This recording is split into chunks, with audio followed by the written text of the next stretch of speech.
What's up po guys? So good morning po sa inyong lahat. So nandito na naman po tayo. Magagawa po tayo ulit ng tutorial para sa inyo kung paano po nyo i-split po yung Google Chrome na web browser. Pwede nyo pong gamitin po yun sabay. So dalawang window pwede nyo pong gamitin po sabay. Kunyari manunod po kayo sa isa, yung isa-isa naman nagbabrowse po kayo. So bali, let's start na po tayo.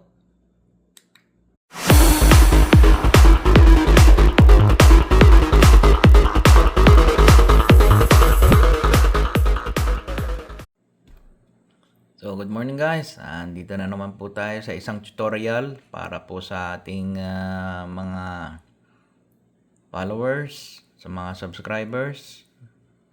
So bali ito po ang ituturo ko po sa inyo ngayon is yung kung paano nyo po i-split yung window ng Google Chrome, yung browser. So bali ito po ang gagawin natin. Punta tayo sa Google browser. Magbukas po tayo ng isang kunyari ito po.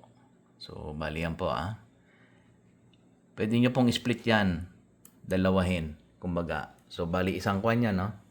Isang po yan, isang page. Pwede nyo pong split po yan. Yan. Ito lang po ang gagalawin nyo po. So right click nyo lang po ito. Yan. So add tab to new split view. So click nyo lang po yan. So bali dalawa na po. Ayan. Ayan, kung gusto nyo pong i-exit po yung isa, ayaw nyo po yung isa, ito lang po ang gagalawin nyo po.